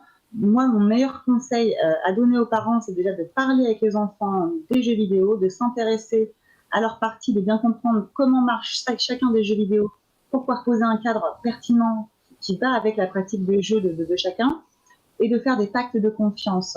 En général, ça marche bien quand on cherche à autonomiser les jeunes et à leur dire « Ok, je respecte que tu as envie de jouer, mais il faut que tu respectes qu'on passe des moments ensemble, qu'on dîne ensemble sans les jeux vidéo, qu'on puisse partager des moments en collectif. » On peut se taper dans la main ou même écrire des contrats de manière tacite. Et en général, ça fonctionne quand on est dans un compromis où on se fait confiance.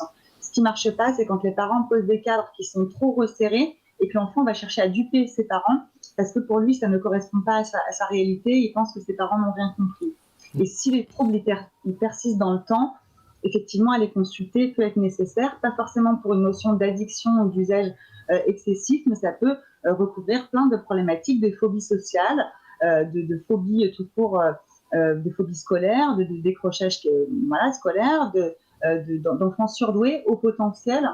Il y a souvent une barrière, moi que j'observe en quatrième, d'enfants qui à un moment décrochent, parce qu'avant c'était facile l'école, en quatrième ça commence à se durcir un peu, et les enfants qui n'ont pas été diagnostiqués surdoués, autistes, au potentiel, je mélange tous les mots, au potentiel surdoué zèbre, ils vont décrocher à ce moment-là parce qu'ils se rendent compte que le lien social devient compliqué, les hormones commencent à les envahir, tout devient un peu débordant. Et c'est un moment où ça peut être nécessaire de consulter aussi un psychologue tout court ou même aller parler avec des professionnels pour se libérer un peu de ces enjeux-là qui ne sont pas forcément encore une fois de l'addiction et qui peuvent nécessiter un autre type de diagnostic qui peut être de la dépression, la phobie sociale, phobie scolaire ou douance. Parce que moi, ce que j'ai dans mes consultations, la plupart du temps, c'est quand même des hauts potentiels.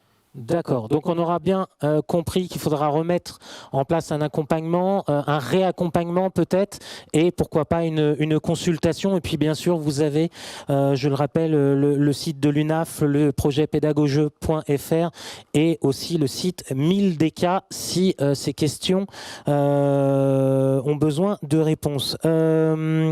On continue sur la troisième et dernière partie de cette table ronde, l'impact psychosocial, c'est-à-dire un peu l'individu face aux jeux vidéo et notamment dans cette période un peu amplifiée ou peut-être même d'hyper-usage ou de bienveillance ou en tout cas d'avis très unilatéral sur le jeu vidéo. Allez, hop. Donc on commence par cette question.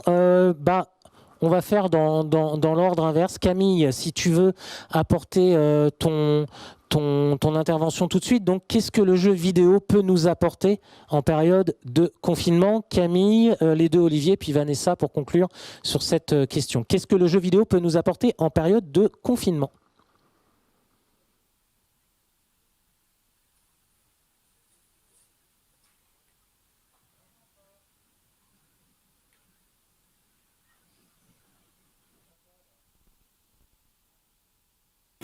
Excusez-moi, merci.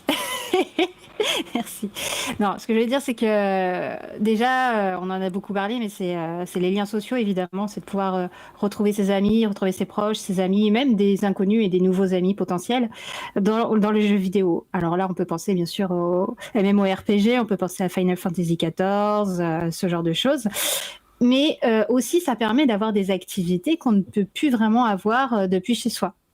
Ou en tout cas de partager des activités avec d'autres personnes, mais à distance. Je m'explique. Par exemple, Fortnite, vous l'avez dit juste avant d'ailleurs, et c'était intéressant, c'est que c'est plus qu'un jeu vidéo, c'est même devenu un réseau social où les gens se retrouvent, les amis se retrouvent dans leur jeu et discutent et font des missions, bien sûr, mais tout est centré autour de vraiment de la communauté. Il y a eu en fait des concerts qui se sont tenus dans Fortnite avec des artistes. Et du coup, il y a beaucoup de personnes, des joueurs de Fortnite qui y sont allés, et il y a aussi d'autres personnes qui n'étaient pas forcément joueurs de Fortnite, mais qui connaissaient l'artiste et qui venaient. Et en fait, moi, j'avais enquêté un petit peu sur ces phénomènes de concerts. Et en fait, les gens retrouvent vraiment des sensations assez fortes. Et c'est assez troublant que certains expliquaient d'ailleurs qu'ils savaient qu'ils n'étaient pas dans une même pièce avec d'autres personnes, mais pourtant, ils arrivaient à ressentir quand même cette espèce de lien, de communion qu'on peut avoir quand on regarde quand on est dans les tribunes et qu'on regarde un match de foot ou quand on est à un concert. Donc, c'est vraiment retrouver, essayer de continuer d'avoir du lien social et de poursuivre des activités qu'on ne peut plus faire vraiment chez soi. Au début, on parlait d'Animal Crossing, où c'est vrai, on peut pêcher, on peut construire, on peut faire pas mal de choses.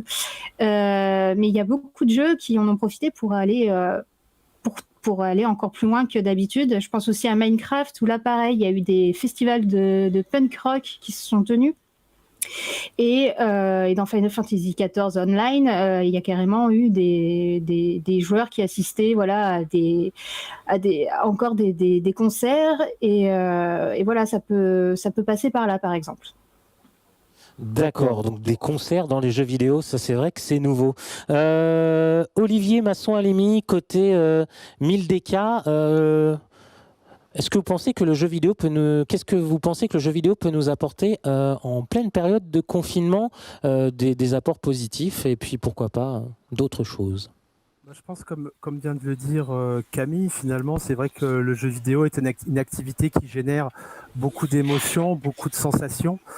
Et du coup, que ces émotions-là, elles peuvent être positives ou négatives. Donc, à partir de là, par rapport à la question, effectivement, on l'a bien vu, ça a permis de garder le lien social, de partager des activités, de partager un lien avec les personnes qu'on ne pouvait plus voir du coup IRL au quotidien. Et donc, finalement, la période de confinement, avec toute la spécificité de cette période-là, a été un petit peu un zoom des hyper-usages, pas forcément que les jeux vidéo, mais notre rapport aux écrans de façon générale. Et on peut voir, par exemple, si on se réfère aux premiers résultats de l'enquête Coviprev de Santé publique France, par exemple, ils mettent... les premiers résultats montrent que le temps passé devant un écran pour les loisirs ont été plus fréquemment déclarés par des personnes anxieuses, des personnes ayant des troubles dépressifs ou des personnes ayant des problèmes de sommeil. Donc là, je ne parle pas que du jeu vidéo, c'est le temps passé devant les écrans, mais l'enquête de Santé publique France nous permet quand même d'avoir aussi en tête qu'il y a certains profils à risque qui vont traduire leurs difficultés face à eux-mêmes et face aux autres, avec un rapport aux écrans qui va être surinvesti et qui va donc compenser d'autres vulnérabilités. Mais sinon, dans l'ensemble, par rapport... j'ai pas d'autres éléments à apporter.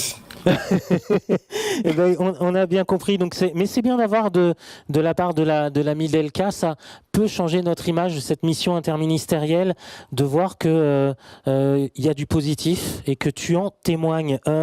Olivier Gérard, qu'est-ce que, à votre avis, côté UNAF, côté pédagogeux.fr, qu'est-ce que le jeu vidéo peut nous apporter en période de confinement ?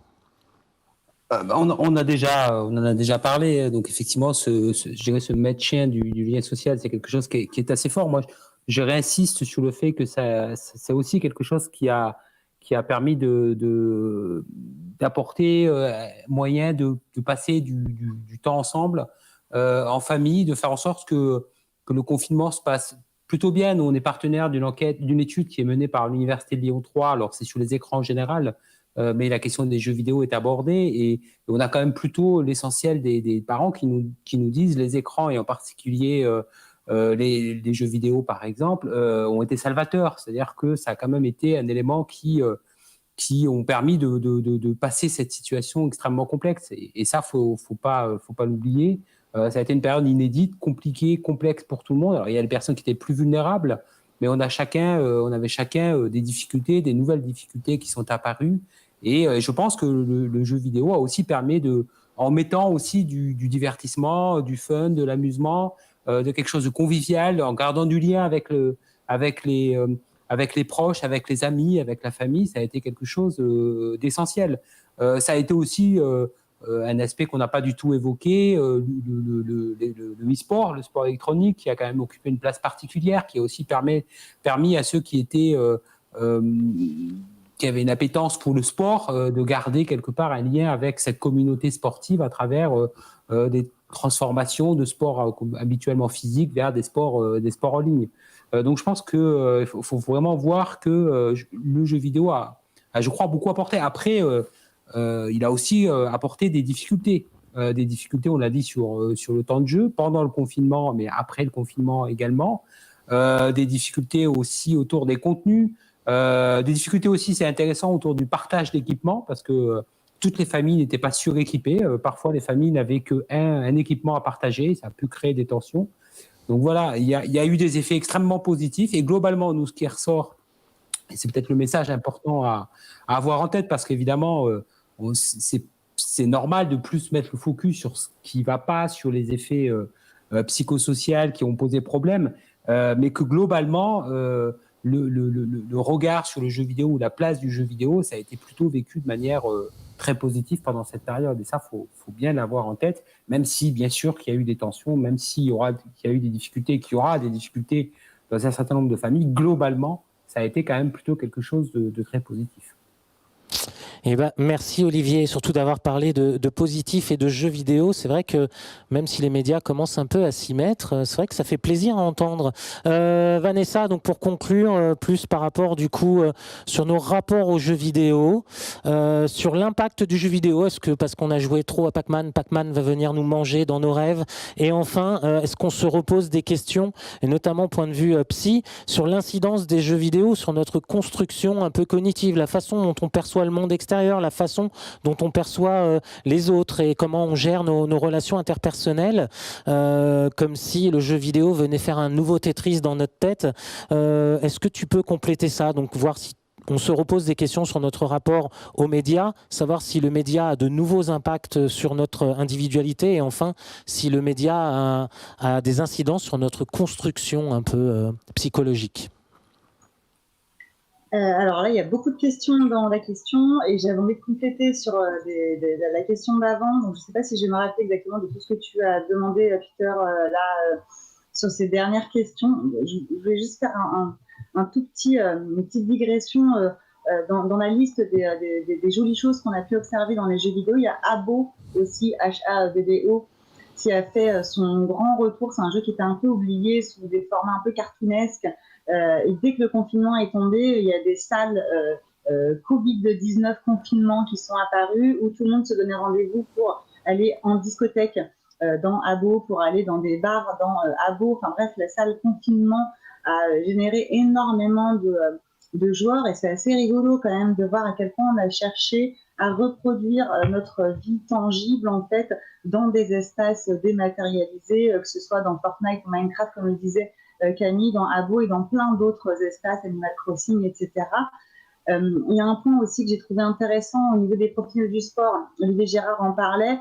Ce qui m'a beaucoup interrogée, c'est est-ce qu'on s'est servi des jeux comme Just Dance ou les jeux où on doit faire un entraînement sportif comme un prétexte pour faire du sport et se motiver à faire du sport, parce que le jeu vidéo est quand même une source de motivation extrêmement grande, ou est-ce que c'était un prétexte pour pouvoir jouer que de dire je vais faire du sport, qui pouvait permettre peut-être aux parents de manipuler un peu, aux enfants de manipuler leurs parents. C'est une question que je me pose aussi.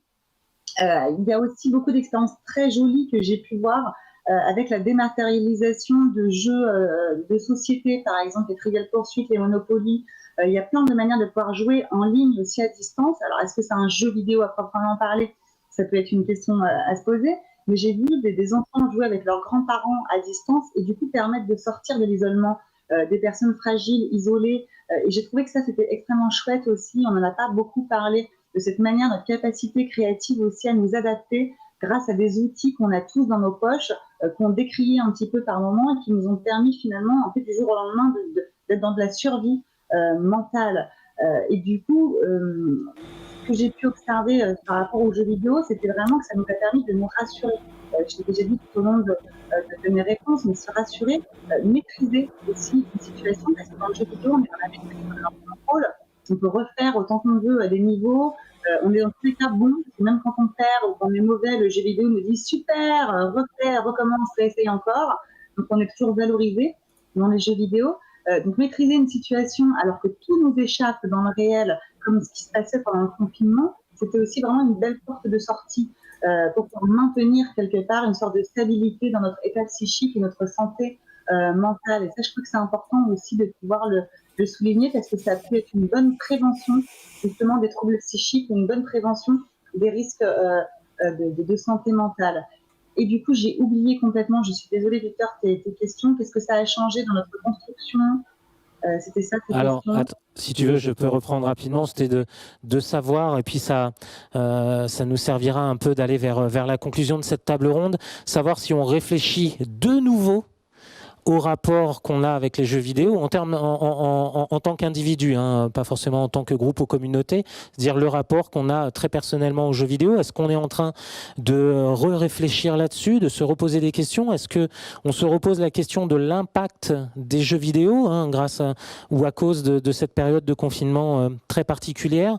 Et est-ce qu'on se repose la question aussi, et puis les deux Olivier pourront répondre après toi, de l'incidence des jeux vidéo sur notre construction individuelle, savoir si le jeu vidéo nous aide à mieux gérer nos relations, à mieux percevoir le monde autour de nous et des choses comme ça. Est-ce que cette période de confinement repose un peu de nouvelles bases sur nos rapports aux jeux vidéo, l'impact des jeux vidéo et l'incidence qu'ils ont sur notre construction? Merci pour ce récap. Alors, je ne sais pas vraiment trop comment répondre à cette question. C'est peut-être pour ça que j'ai botté en touche et que j'ai répondu à ce que j'avais envie de redire tout à l'heure.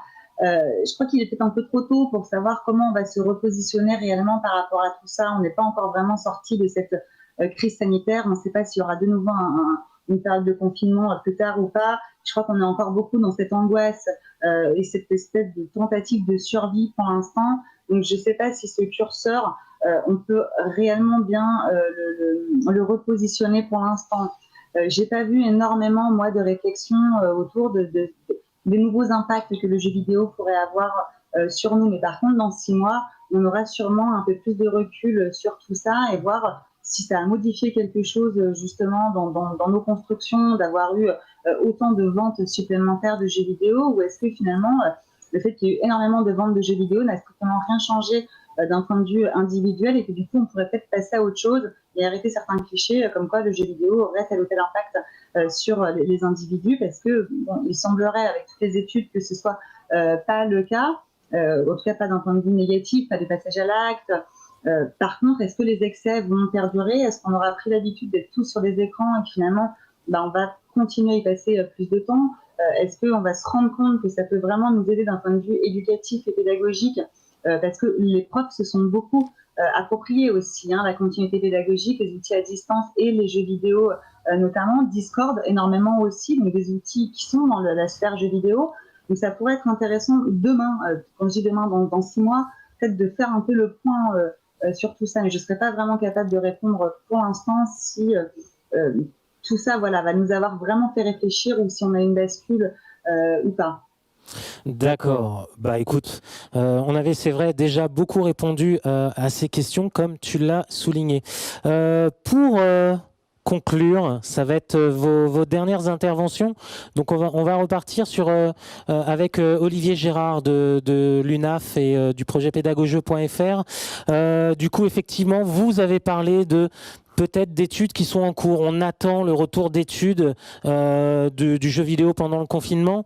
Est-ce qu'il va falloir effectivement prendre du recul par rapport à une approche, c'est vrai, qui a été très bienveillante, très unilatérale? Est-ce que, une question que je rajoute dans mon fil conducteur, est-ce que, à votre avis, on va de nouveau ressortir un peu ces marottes du jeu vidéo? Oui, mais le jeu vidéo, ça peut nous faire devenir violents et tout. Ou est-ce que ça y est, on est en train de passer cette étape et que ça y est, on commence à s'apercevoir que le jeu vidéo a du bon et peut-être parfois un loisir, comme un des intervenants l'a dit, bienveillant.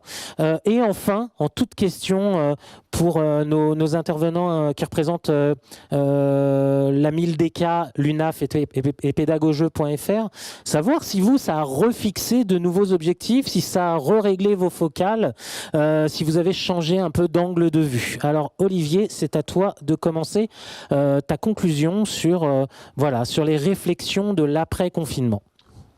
Alors, ça n'a pas totalement. Alors, je vais partir par la dernière question. Est-ce que ça a refixé de nouveaux objectifs? Est-ce que notre focale restera, notre objectif restera identique? Ça, c'est sûr. Finalement, ça ne va pas forcément impacter notre manière d'aborder cette question des jeux vidéo, mais effectivement, en fonction de ce que les études vont nous dire, de ce que l'on observera, de l'impact du jeu vidéo, de questionnements qui peuvent se poser. On aura sans doute matière à repenser non pas notre angle d'attaque, mais les réponses qu'on peut y apporter et l'accompagnement qu'on peut faire. C'est vraiment trop tôt pour le dire. Encore une fois, ce qu'on constate, c'est que il y a eu plutôt une vision positive du jeu et que ça va dans le sens que nous, on essayait aussi de promouvoir. Donc, c'est plutôt rassurant. Après, sur la question, est-ce que ça aura un impact sur le regard qu'on peut avoir ou est-ce qu'on va ressortir des marottes habituelles du jeu vidéo? Ce qu'on a quand même constaté, c'est que ces marottes-là, elles sont déjà ressorties pendant le confinement et on a parfois eu des mélanges entre des pratiques de jeu, des comportements pendant le confinement, etc., qui n'étaient pas étayés par des études. Donc, on risque de les avoir à nouveau et on fera avec. Mais peut-être que la période du confinement nous permettra d'avoir, par rapport à tout ce qu'on s'est dit aussi, nous permettra d'avoir d'autres éléments à donner, d'autres arguments à donner, d'autres preuves aussi. Ce que Vanessa a présenté de tout ce qui a été mis en place, de l'innovation, de la créativité, de comment le jeu vidéo a pu être utilisé d'un point de vue pédagogique, d'un point de vue professionnel, pourquoi pas, on aura d'autres éléments à apporter. Mais on aura encore probablement un certain nombre de questionnements ou d'interrogations sur le jeu vidéo. En fait, dernier point, il ne faut pas non plus on n'a pas les jeux vidéo, c'est normal, mais on ne pourra pas... où ce sera compliqué d'avoir un isolement. C'est-à-dire que le jeu vidéo doit être pris dans l'ensemble global des écrans, de l'impact d'une société numérique, parce que la question, ce n'est pas uniquement la question du rapport aux jeux vidéo, mais c'est bien la question du rapport aux écrans, la place du numérique, plus généralement, comment elle construit nos repères, nos regards, comment on peut s'en servir pour imaginer d'autres manières d'accompagner des publics, par exemple. C'est pas que le jeu vidéo, c'est un des aspects, le jeu vidéo, peut-être un aspect qui a plus de potentiel que les autres, mais on pourra pas séparer le jeu vidéo du reste des pratiques numériques. D'accord, merci pour cette première conclusion, Olivier Gérard. Olivier Masson-Halimi, donc chargé de mission pour la 1000DK. Donc du coup, est-ce que vous êtes en attente de retour d'études? Est-ce que vous avez pris un peu de recul par rapport à une approche unilatérale du jeu vidéo? Et enfin, est-ce que vous avez à la 1000DK de nouveaux objectifs? Est-ce que vous avez changé vos lunettes ou en tout cas vos focales pour parler du jeu vidéo et dans le cadre de votre mission? Oui. Alors tout d'abord, oui, effectivement, l'action de la 1000DK, comme je le disais au début, elle repose sur les données scientifiques et du coup, on est en attente du retour final de certaines études qui sont en cours et qui se sont déroulées notamment pendant le confinement. Il y en a d'autres qui existent déjà, comme l'enquête HBSC qui a permis de voir et de mettre en avant les usages problématiques autour des réseaux sociaux, plus qu'autour du jeu vidéo, par exemple. Donc, si on prend le paysage global des pratiques numériques et les écrans d'une façon générale, pour nous, c'est aussi important de savoir quelles sont les activités qui sont les plus délicates, les plus à risque, pour ensuite orienter les campagnes de prévention. Par contre, par rapport à ce qui a été évoqué précédemment, il ne faut pas oublier que les différents dispositifs qui peuvent exister pour promouvoir la parentalité numérique doivent aussi être évalués.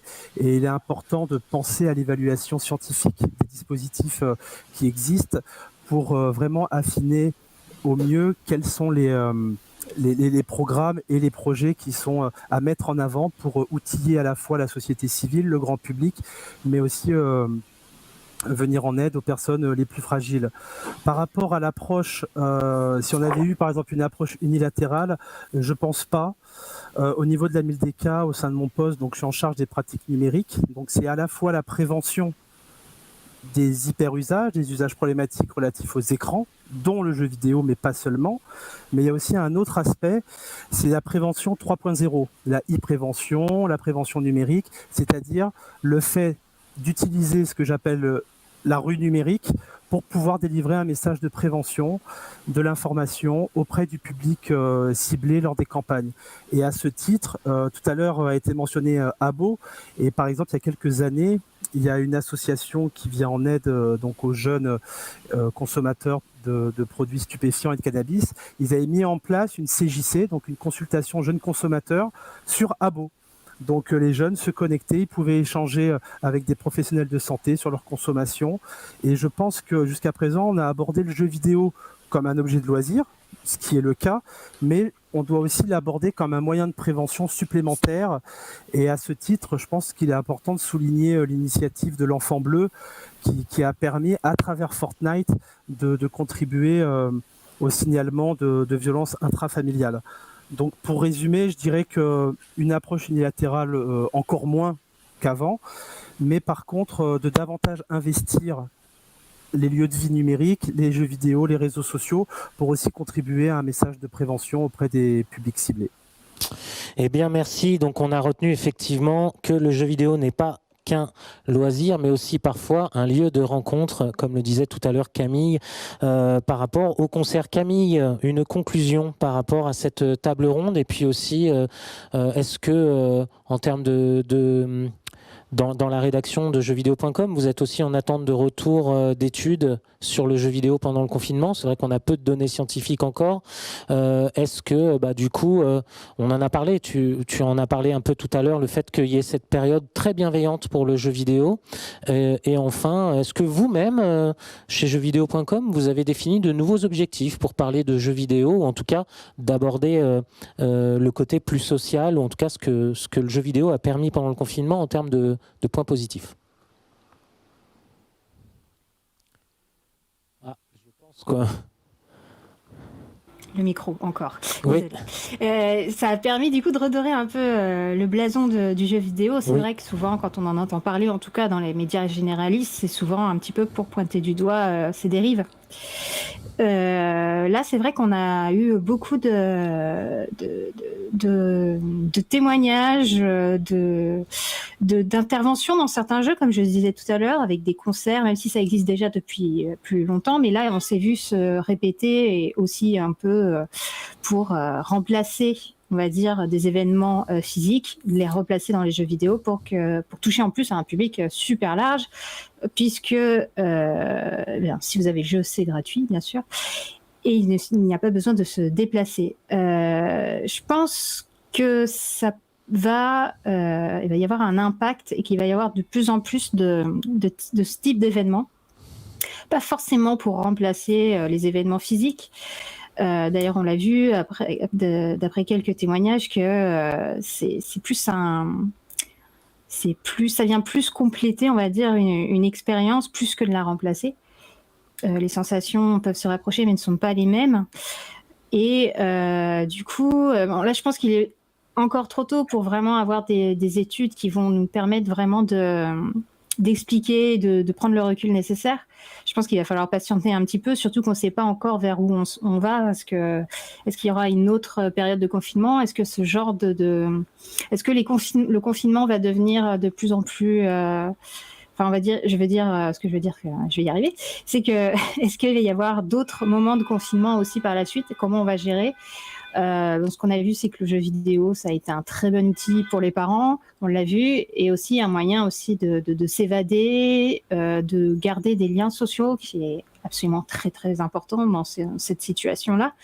Donc je pense qu'il y a un après, en tout cas, sur ce qu'on voit du jeu vidéo, comment on en parle. Et j'espère justement qu'on va pas retourner, vous savez, faire un pas en avant, deux pas en arrière, et pointer du doigt justement que après ça, on en parlait tout à l'heure, que les enfants auraient trop joué aux jeux vidéo et du coup seraient pris un peu dans les filets, alors qu'en fait il suffirait d'attendre un peu et de garder d'analyser tout ça, toutes les données qu'on a, et de se faire un nouvel avis, quoi. Eh bien, merci pour cette conclusion. Et enfin, Vanessa, en quelques instants, une conclusion de ta part. En quelques instants, c'est-à-dire que je passe court, c'est ça? C'est ça. Je parle trop longtemps. Ok. Alors moi, je rappellerai juste que les jeux vidéo, comme tous les outils numériques, ce sont des outils, des médias, qu'on en fait ce qu'on veut, et que c'est la pratique qui est importante, c'est pas le support. C'est quelque chose que je répète systématiquement, que je matraque. Le support n'est pas le contenu, et la quantité n'est pas la qualité. Et c'est sur ça que je crois qu'il faut absolument qu'on continue à s'interroger. Ça a commencé vraiment à émerger là, d'autant plus pendant le confinement, et c'est ça les questions essentielles. Dire les jeux vidéo, les écrans avec un grand Z, ça ne veut rien dire. La question, c'est quel contenu on met dessus. Est-ce que les contenus sont adaptés à l'âge, à la fragilité de chaque personne? Est-ce que c'est accompagné? Est-ce qu'on en parle? Quel discours est mis avec? Est-ce que les personnes ont la capacité de verbaliser les expériences qu'elles ont vécues dans ces supports, dans ces outils? Ça, pour moi, c'est vraiment essentiel de remettre cette discussion-là sur les contenus et sur la qualité. La quantité, le temps de jeu, tout ça, c'est des mesures qui sont un peu d'un autre temps ou qui dépendent, qui sont valables pour d'autres choses, des substances, etc. Mais la quantité d'écran ne veut un peu rien dire. Si on joue des heures et des heures à des jeux qui ne nous apportent strictement rien, peut-être que ça ne va pas forcément être très positif. Si par contre on joue à des jeux collaboratifs avec des équipes, qu'on vit des expériences qui nous ouvrent, qui nous épanouissent, qui nous construisent, peu importe de quelle manière, là ça peut être extrêmement positif. Donc la question, c'est vraiment la qualité, l'accompagnement, vraiment j'insiste beaucoup là-dessus. Et puis je terminerai peut-être sur cette notion de rue numérique dont parlait Olivier Masson-Halimi. Moi j'ai une petite méfiance quand même. L'initiative L'Enfant Bleu, ça pouvait être très très bien, parce qu'ils ont permis à des enfants sur Fortnite de pouvoir aller signaler des situations de maltraitance, mais ça n'a pas été construit avec l'éditeur du jeu vidéo, ça n'a pas été expliqué publiquement pour des raisons très simples, qui étaient qu'il ne fallait pas que les parents soient au courant pour pas empêcher les enfants d'aller sur le jeu, mais ça nous a beaucoup, nous, interrogés professionnels, parce que moi je mets l'éthique et la déontologie au premier plan, et je crois que demain, l'enjeu essentiel, ça va être de poser des questions du RGPD, les data, l'éthique de l'industrie, des institutions, parce que plus on dématérialise tout, plus on est sur des jeux, plus on est sur des supports numériques, plus on est traqué, plus il y a des enjeux de données personnelles, et plus on peut se retrouver aussi dans des situations de malveillance qui se font passer pour des situations de bienveillance. Et je pense qu'il va falloir aussi qu'on ait notre esprit critique tous ensemble, d'où la nécessité, encore une fois, de l'accompagnement des adultes et des professionnels dans cette rue numérique qui est abordée tout à l'heure, mais pas forcément n'importe comment non. Même si c'est des belles initiatives, voilà, je mets des petits bémols, attention, l'éthique peut-être sera la question des années à venir sur laquelle on devrait absolument se positionner. Et je termine juste sur un point, je fais aussi des consultations, j'ai oublié de le dire tout à l'heure à la question des parents. Vous pouvez me retrouver sur mon site vanessalallo.com, sur tous les réseaux sociaux. Si vous avez besoin d'une consultation, de discuter de rapports des jeux vidéo de vos enfants, de vous-même, vous avez des questions, voilà, n'hésitez pas aussi à nous contacter. Eh ben, très bien, et puis n'hésitez pas aussi à consulter les sites de la Mildeka, excuse-moi Olivier Masson-Halimi, jeuxvideo.com aussi, et aussi le site pédagogeux.fr et UNAF. Voilà, donc nous arrivons sur la fin de cette table ronde. Alors, on ne peut pas terminer cette table ronde « Je joue, tu joues, il joue » en confinement sans tout d'abord, bien sûr, remercier très chaleureusement nos intervenantes et intervenants. Je remercie donc Camille, Vanessa, Olivier Masson-Halimi et Olivier Gérard. Merci pour votre disponibilité et vos éclaircissements. J'espère que vous qui nous regardez, on vous remercie aussi. On a répondu à quelques-unes de vos questions. Aussi remercier nos partenaires sans qui cette table ronde n'aurait pas eu le même impact. Bien sûr, la Cité des Sciences qui réouvre demain, samedi 27 juin, qui réouvre au public. Bien sûr, l'équipe jeux vidéo, l'équipe de l'auditorium pour leur professionnalisme et ça ne change jamais. Bien sûr, aussi un merci à notre nouvelle directrice Anne, ainsi qu'un Pierre et à Fabrice, à Iseult aussi de Science Actu. On m'a dit aussi de remercier les illustrateurs. Vous avez vu certains de leurs dessins, Arkenum et Scalpa, des dessins que vous pouvez retrouver aussi sur la page de l'événement. Et on remercie enfin la 1000DK, la FJV, le site jeuxvideo.com et notre partenaire pédagogeux.fr. Merci à vous tous. À très bientôt sur l'e-lab de la Cité des Sciences. Nous, on réouvre très bientôt. La Cité des Sciences, c'est demain, samedi 27 juin. Et on se retrouve très vite. Merci à vous et à très bientôt. Continuez à jouer. Merci.